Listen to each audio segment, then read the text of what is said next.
e hoje nós estamos aqui para uma conversa muito especial. Uma conversa que começa nesse programa, mas não termina nesse programa. Vai continuar no próximo.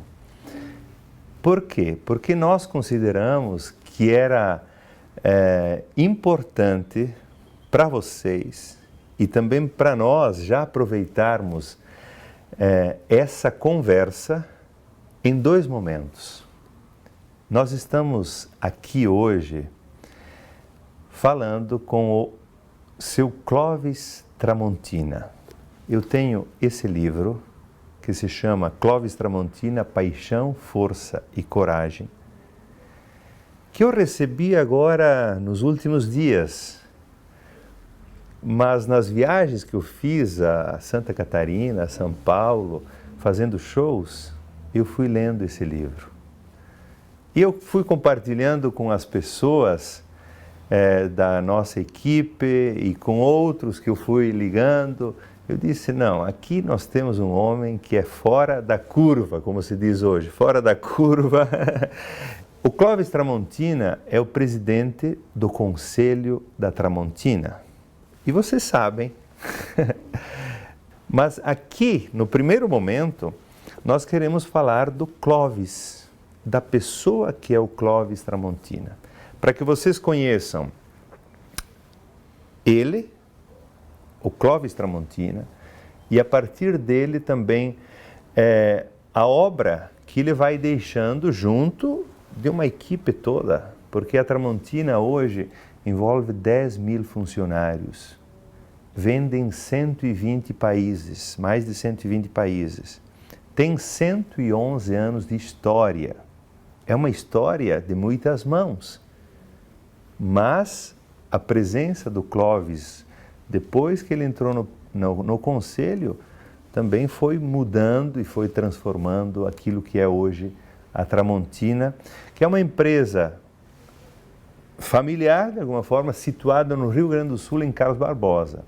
Nós gravamos sempre o programa em Caxias do Sul, mas hoje viemos até a Tramontina, em Carlos Barbosa, para fazer essa entrevista com o Clóvis. Clóvis, é uma alegria grande estar aqui com o senhor. E, como eu disse, também é um desafio, porque eu já entrevistei muita gente, mas o senhor, de fato, é especial por aquilo que o senhor é e por aquilo que eu percebi nesse livro, que as pessoas falam daquilo que é o Clóvis. Então, nem estou falando do Clóvis como empreendedor, mas o Clóvis pessoa. Bem-vindo. Muito obrigado, Padre Ezequiel. Só que tem uma coisa, está sendo muito exagerado os elogios à minha pessoa, né? Eu sou uma pessoa simples, tá? Sou uma pessoa simples e é um prazer estar com vocês aqui e espero colaborar com vocês dando uma mensagem aí do que eu sou, tá? Do que eu fui, enfim. Eu fui por 30 anos presidente da Tramontina, né? Agora me retirei e a vida, né, Padre Ezequiel, são feitas de ciclos, né? E a gente tem que entender os ciclos, né? Eu passei por um ciclo e entendi o meu momento de retirada, e agora. Então, é o tipo da coisa. O Clóvis Tramontina é uma pessoa simples, uma pessoa que tenho 66 anos, ou para 67, né? Aí dizem que a melhor idade é nos 60, né? Eu acho que tem algum engano nisso aqui. Mas claro que a melhor idade é a idade que a gente tem, né? Porque é o tipo da coisa. O que a gente recebeu de Deus? Um presente, que é a vida, né? Uhum. E o presente é este. Vamos viver este momento. Tá? Clóvis, lendo o seu livro, eu percebi que a sua mãe, já Laura, Ivo, filho do Ivo e da Laura, os avós dele, Valentim e Elisa, né, que fundaram a Tramontina, iniciaram com a Tramontina, depois o pai dele continuou, e depois a família que veio sucedendo. A Laura já tinha perdido alguns filhos, então quando o senhor veio, ela lhe deu muito cuidado. Padre Ezequiel. E ela tinha certo medo também ainda, Será que o Clóvis veio frágil? Tinha esse cuidado, o senhor percebe como isso? Muito, é assim, pela história que a minha mãe me contava, ela perdeu 4 filhos antes do que eu, 2 abortos e 2 crianças nasceram e viveram pouco tempo e morreram. Aí quando eu nasci em 55, né, ela sempre teve a alegria de eu ter nascido. Eu fui o primeiro neném a nascer no hospital em Carlos Barbosa, né? Primeiro neném em 55. Antes você nascia por parteiras em casa, né? E o que aconteceu? A minha mãe perdia todos os filhos e tinha um padre Forlim, né? Em Montebello. E ela foi lá e recebeu uma bênção do padre Forlim, né? E porque foi uma coisa assim, depois dessa bênção, a minha mãe, eu acabei nascendo. E quando eu nasci no quarto número 13 do hospital. E a primeira pessoa a visitar ela de fora foi o padre Arlindo. Então eu sempre tive uma relação espiritual com as coisas, tá? O padre Arlindo, que era o pároco da cidade, né? E ele chegou para minha mãe e disse assim: Laura, nem sempre o 13 é o azar, né? A senhora está aqui com o menino, né? Uhum. E aí eu nasci. E também tem umas coisas assim, a minha mãe me cuidou muito, né? Ela queria que eu sempre fosse o número 1, tá? Ela tinha um cuidado muito grande. Depois ela teve mais 4 filhos, tá? Então nós somos em 5, tá? E eu era o queridinho da mamãe, né? Uhum. Mas não é que eu era o queridinho. A minha mãe, como ela tinha perdido 4 antes, ela tinha um cuidado todo especial. Eu lembro que a gente ia para a praia, não sei nadar até hoje, porque ela não me deixava entrar no mar, de medo de me perder. Uhum. Todo mundo podia ficar doente lá em casa, menos eu. Tá, porque ela tinha um medo muito grande. E essa questão do número 1, porque o senhor disse aqui também no livro, eu gosto de ser o número 1. E o senhor se destacou como número 1 hoje, mesmo no empreendedorismo, um dos números 1 do Brasil, certamente. Como é que o senhor concebe isso? Acho que a minha mãe me incutiu muito nisso. Eu tinha que ser o melhor do colégio, eu tinha que ser o melhor coroinha. Eu respondia as missas às 6 horas da manhã, né, com o padre Arlindo, tá, e com o padre Enio, tá. Eu ia lá, respondia a missa nas 6 horas da manhã, porque eu queria ser o coroinha da missa do Galo. Do Natal, do Natal, do Natal, a missa do Galo, a missa do Natal. Então eu tinha que ser o melhor para ser escolhido, para ser E o senhor foi escolhido? E fui escolhido. E fui várias vezes o coroinha da missa do Galo. Que, de certa maneira, era o seguinte: o que era a missa do Galo? Era onde tu estava na frente de todo mundo, tu entendeu? Então, a missa cheia, lotada, e eu estava lá, né? Uhum. Então, E assim aconteceu em muitas coisas. No colégio foi assim, tu entendeu? Então, nas brincadeiras, eu sempre fui um líder junto aos meus amigos. Ninguém fumou. Quem fumava, eu combatia. Droga não teve na minha turma. Claro que eram outras épocas, né? Mas eu sempre fui uma criança positiva, sempre cuidava das pessoas, né? O respeito. Eu nunca desafiei a polícia, o jovem, né? Desafiar a polícia. Se tinha polícia aqui, eu dava um jeito de não queria problema nenhum, tá? Então, esse tipo de coisa. Clóvis, essa questão também de visão, de empreendedorismo, de iniciativa, o senhor já desde novo tinha, aqui o livro diz, já desde novo ele tinha um galo de estimação e vocês criaram uma apresentação. O circo, para nos fins de semana vir gente, os vizinhos, e cobravam ingresso. Como é que é essa questão do empreendedorismo? Já começou cedo? Muito cedo, tá? Meu pai tinha um porão na casa dele, tá? E aí eu fazia nesse porão, tinha até um trapézio, né? Trapézio era um balanço, né? Tinha um balanço. E eu tinha esse galo, tá? O galo Chico, né? E o Galo Chico ia por tudo comigo, né? Eu disse, bom, vamos começar a faturar em cima do galo, né? Então pensei comigo mesmo. E aí nós começamos a criar um circo, fazer um circo no porão da casa do meu pai. O último número do circo era o meu pai botava uma carreira de pólvora e botava fogo no porão da casa, imagina, né? Aquelas coisas malucas, se fosse hoje, seria tudo proibido, né? Uhum. E tinha, participava todos os meus amigos ali da região, do bairro, ali onde a gente, sim, bairro, era uma localidade pequena, né? Participava todos os amigos, cada um era trapezista, outro era o palhaço, outro era o que atirava as facas, tudo umas coisas malucas. Uhum. Mas isso era uma coisa que a gente tinha. E tinha o aspecto do empreendedorismo no seguinte aspecto: nós comprávamos ingresso para comprar camisetas para os times de futebol. Tá? Então, tu tinha uma receita para isso. Uhum. Nós fizemos, eu participei muito de quermesses de igreja e tal, e tinha umas rifas, eu gostava muito de fazer rifa, e eu nunca entregava o prêmio, porque o grande lance é o seguinte: o fato de não entregar o prêmio não é que eu não entregava, quem ganhava, eu chegava lá e negociava para me devolver o prêmio, para me sortear de novo. Então isso era um negócio fantástico, todo mundo sabe. E a primeira rifa que eu fiz na vida foi um quadro do Sagrado Coração de Jesus, tá? Que a minha mãe me deu. E depois, a minha mãe não, o Valdemar Fabri, tá? Que era um porteiro aqui da Tramontina que me deu, e nós começamos a fazer as rifas. Era isso que a gente fazia. O seu Rui Escomasson, que foi um sócio do seu pai, ele profetizou dizendo: tu vai ter de assinar muito papel na vida. E mesmo o padre que te abençoou, ele disse para tua mãe: ele vai ser um menino destacado. Enfim, é aquela frase do profeta na Bíblia que diz: esse menino vai ser causa de muitas alegrias.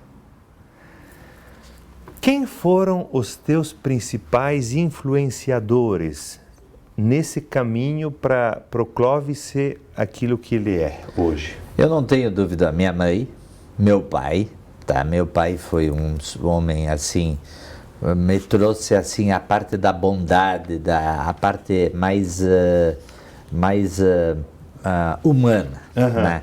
E o seu Rui, que é meu padrinho de batismo, tá? Que é sócio, vive até hoje, tem 93 anos, né? É uma pessoa fantástica, com ele eu aprendi muita coisa. Eu aprendi o lado profissional com ele, o lado do respeito, o lado da objetividade, o lado de não perder tempo, né? Não perder tempo com bobagens, então, e respeitar muito tudo. Né? Isso foi uma coisa que ele sempre me incutiu. E ele, inclusive, me ensinou a fazer a minha própria assinatura. Porque ele disse assim, como está no livro, né? Ele disse assim: Clóvis, tu vai ter que assinar muita coisa. Eu vou te dar uma dica. Me deu uma dica de como eu tinha que fazer a minha assinatura, que até hoje, e eu assinei muito papel até hoje, e continuo assinando, parece que é.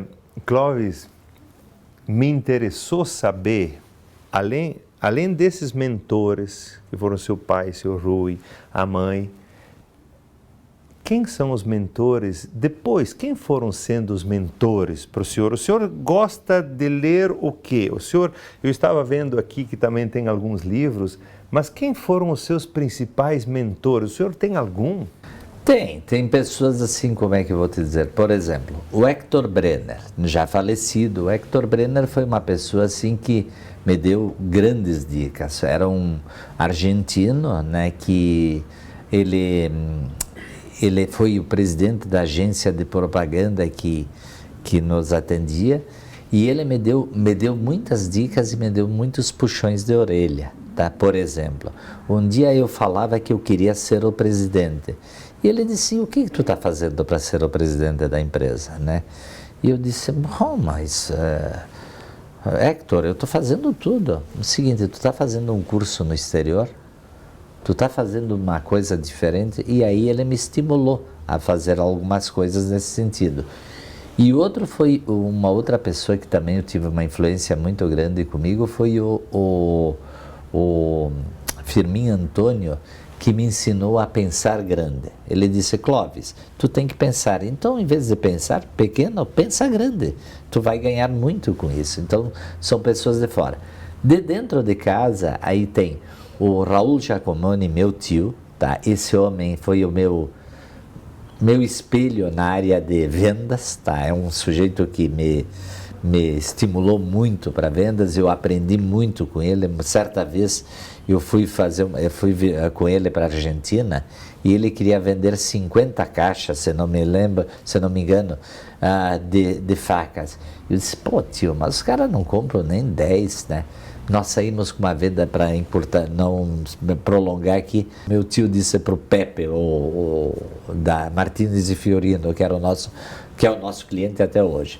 E ele disse assim: Pepe, agora vamos trabalhar, tá? Eu quero te vender 50 caixas de facas. Mas, Raul, tu é louco, tal, não sei o que.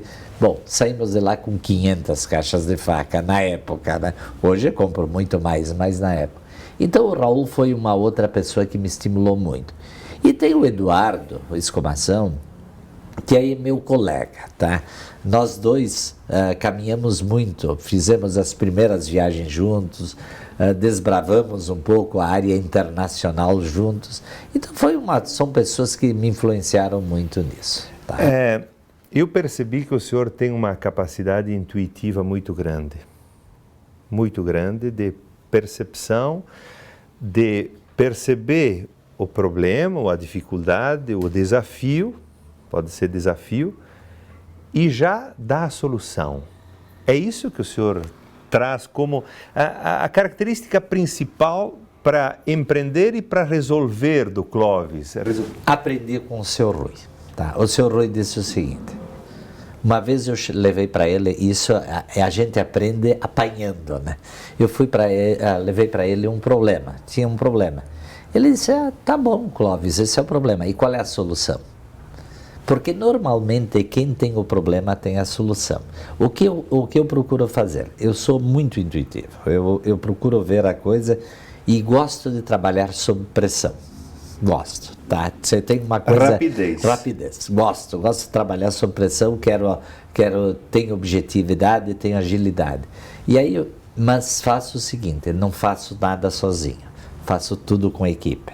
Então, eu vejo o problema e aí eu vejo na equipe quem pode ser os principais protagonistas para resolver o assunto. Aí convido eles para um bate-papo e aí apresento o problema e nós dissemos: bom, agora nós temos que resolver e temos que chegar aqui. Tá, isso é importante. Vou dar um exemplo bem prático da pandemia. A pandemia, quando surgiu a pandemia, nós criamos um comitê que se chama o Comitê de Gestão de Crise, né? Eu convoquei uma pessoa de cada fábrica da Tramontina, e nós temos praticamente quase 11 mil pessoas, né? Eu disse assim: primeira coisa que nós temos que fazer é cuidar da saúde das pessoas, tá? Isso número 1. Então vamos fazer o seguinte, vamos nos focar nisso. E aí nós flexibilizamos horários de trabalho, flexibilizamos premiações, faltas que antes não era permitido, aí justificáveis e tal.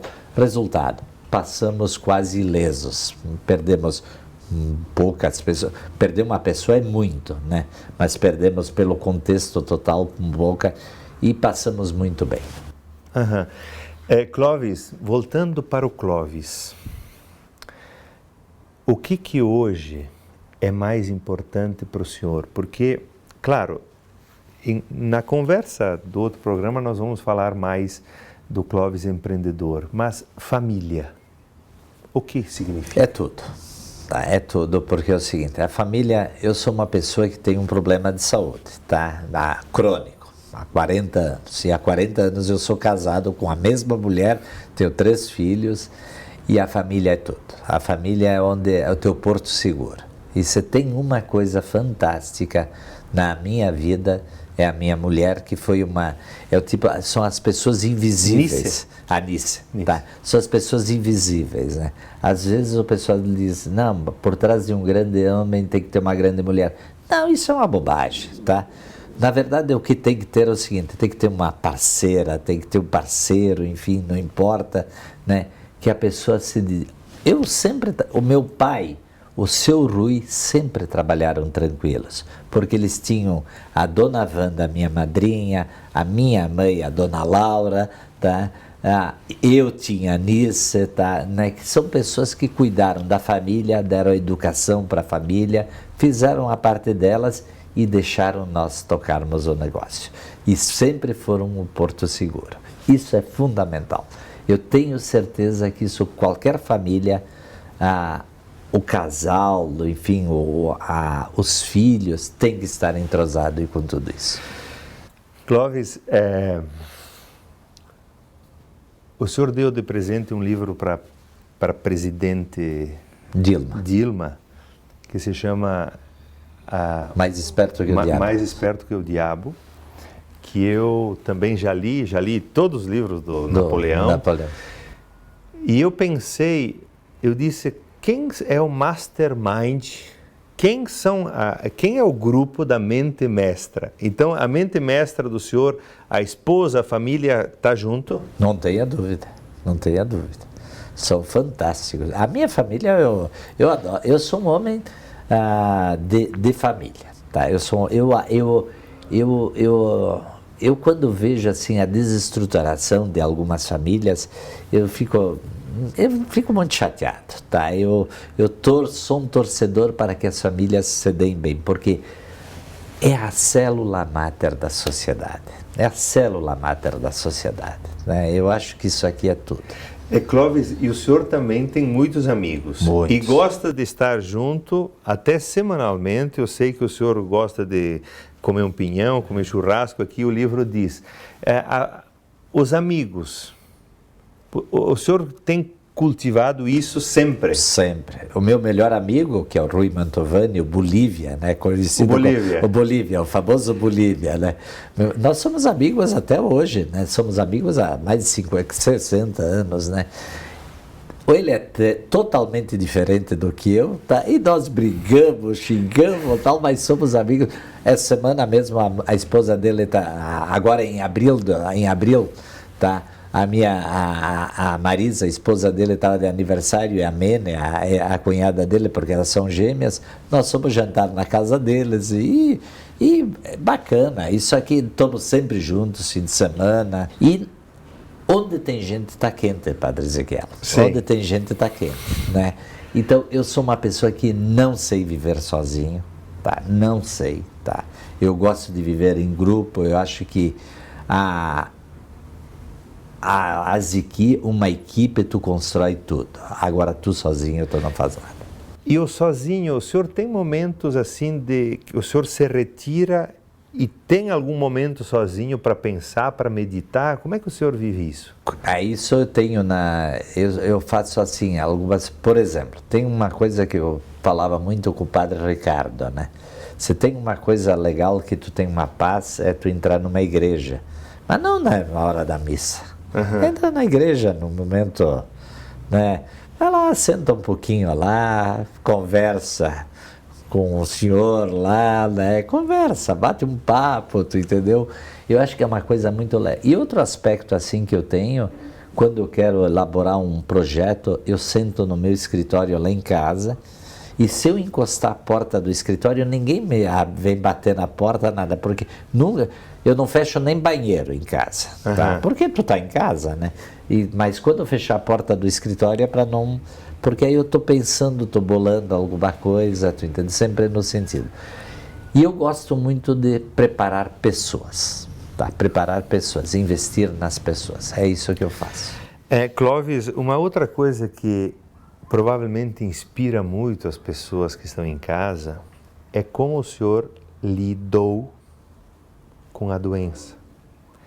Porque o diagnóstico é de 40 anos atrás?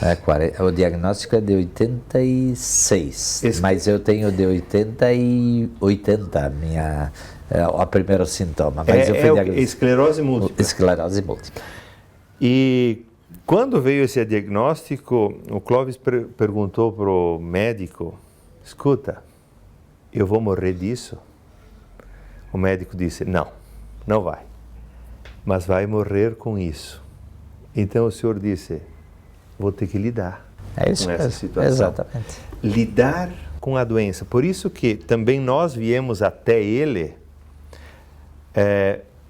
exatamente porque de vez em quando o senhor precisa ser carregado, de vez em quando o senhor precisa, carregado por outros, anda com cadeira de rodas, anda com a bengala, né?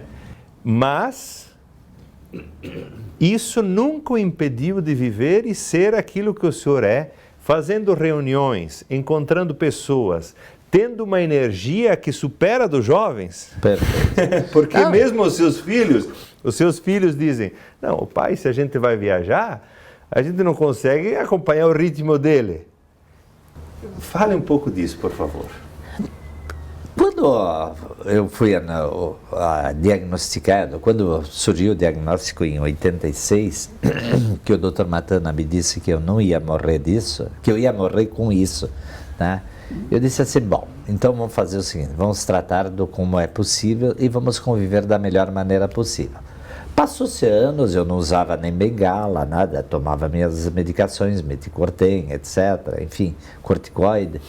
E aí um dia eu estava em São Paulo, não, nos Estados Unidos, com o Dr. Rivera, e ele me viu eu me encostar na parede, né? Numa hora que eu estava caminhando, né, para chegar até ele, ele disse, opa, estamos precisando de uma terceira perna, né? Ele me disse, eu não lembro que ano foi.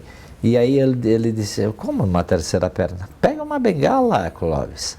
E aí eu lembro que Darcy Galafassi e Antônio Galafassi, nós estávamos passeando em Nova York, aí sim fomos fazer um passeio em Nova York, de Houston, nós fomos para lá, e aí eles estavam lá numa avenida lá, e de repente eles me vieram com a bengala, e a partir daí eu comecei a usar a bengala. Depois, muito tempo depois, aí com cadeira de rodas, e eu vou me adaptando, né, à medida do jeito que dá, para poder viver bem, sem frustração.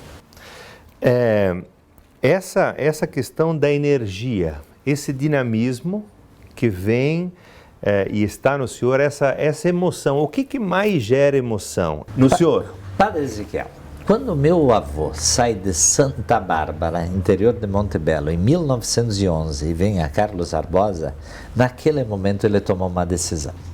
Quem me seguir vai ter que tocar esse projeto, tá? E tem que crescer. Ou você cresce ou desaparece. E eu sou uma pessoa, eu sou um sujeito que eu sempre vejo como posso encher o copo. Eu não vejo o copo meio vazio ou meio cheio, não. Como nós podemos encher o copo, né? Então nós temos que buscar isso lá na frente, né? Nós temos que buscar isso. O que me motiva é o seguinte, eu vejo tudo isso aqui, vejo as pessoas, agora, por exemplo, mesmo, está se falando muito que nós vimos aí na pandemia, né, como o pessoal empobreceu. Nós precisamos melhorar a qualidade de vida das pessoas, né? Porque melhorando a qualidade de vida das pessoas, todo mundo ganha com isso. Eu sempre digo que nas comunidades onde nós atuamos, não é uma coisa que é do Clóvis, é uma coisa que já vem da minha avó Elisa, depois do meu pai, do seu Rui, e nós aqui. Nós temos que atuar forte nas nossas comunidades, porque quanto melhor elas viverem aqui, mais elas darão em retorno para a empresa. E a minha avó dizia uma coisa, tudo que tu dá com uma mão sem querer nada em troca, tu recebe em dobro, né? Então isso é uma coisa fundamental. Eu sou um sujeito que tem uma energia assim, eu levanto de manhã sempre pensando em alguma coisa, do lado da minha cama tem um caderninho, porque se eu me lembro de alguma coisa, eu já anoto, no outro dia já agito as pessoas. E como diz a Vânia, que é a minha secretária, ela diz assim, fadiga, a esclerose múltipla dá fadiga para os outros, mas não para ele. Não para ele, para os outros. Uma coisa que eu queria saber é como o Clóvis cuida do Clóvis. Qual é a sua rotina? Bom, aqui em Carlos Barbosa é uma rotina, 7h30, 8 horas eu acordo, tá? Chego no escritório 9 horas, mais ou menos. Aí, antes da pandemia eu ficava até umas 7, 8 horas da noite, só saía para almoçar, mas agora não. Agora eu fico de manhã, depois vou almoçar, meio-dia, venho de tarde um pouco, depois vou para casa. Viajar, as minhas viagens sempre são muito malucas, tá? São que tem pelo menos tem toda ela programada, com horários, tudo direitinho. Só que é o seguinte, estamos viajando, sempre vai aparecer coisas a mais, tá? Eu sempre quero coisas a mais, tá? Eu não perco um minuto em nada, né? Eu tenho que aproveitar, tu tem que aproveitar as oportunidades, porque é o seguinte, isso aqui passa, né? Então nós temos que aproveitar os momentos, né? Vai passar, então não vamos reclamar do que nós temos, né? Nós temos que aproveitar esse momento fantástico da vida e aproveitar ao máximo. E como é que eu me cuido? Eu faço meus tratamentos rigorosos, faço meus exames médicos rigorosos, Padre Ezequiel, procurei tudo espiritual, até o João de Deus eu fui, Sim. tá? Né? Procurei de tudo, tá? Nada me fez mal. E ele queria fazer uma cirurgia com uma faca tramontina. Uma faca aí quando ele disse isso aí, eu pensei, o Matana estudou 30 anos e nunca quis fazer uma cirurgia em mim, eu acho que eu vou ficar... E ele disse, não, mas tu não acredita em mim? Não, acredito, e o medo, né? E o medo, entendeu? Mas vou sair daqui acreditando, mas não quero... Não vou fazer, né? Mas então eu acho assim, eu faço minhas fisioterapias, faço massagem, tá? Porque por causa da retenção de líquido. Então, eu sou uma pessoa que vivo intensamente, mas cuido, não deixo de fazer absolutamente nada. Tem alguma palavra que ficou fora nesse primeiro momento falando do Clóvis? Paixão. Tá, eu acho que a pessoa tem que ser apaixonada por aquilo que está fazendo, né? Não adianta só encontrar problemas. Procura ser apaixonada, acredita naquilo que tu está fazendo e vai fundo. Isso aí é fundamental. Eu sou uma pessoa que eu acredito muito no que a gente faz. Então isso aí faz a diferença, porque tu te realiza. E o senhor tem pensamentos negativos? Eu só tenho medo de uma coisa, da morte. Que essa é a única coisa que eu não concordo com o nosso Criador. Eu já disse para ele um dia, nós podíamos ter negociado um pouquinho melhor isso aí, né? Porque mas se bem que a vida tem graça porque tem a morte também, porque Sim. Senão não teria graça, né? A vida. Então eu diria o seguinte, a última palavra que eu diria, acredita nos teus projetos. Nós voltaremos no próximo programa com essa conversa. Nós voltamos para o último momento.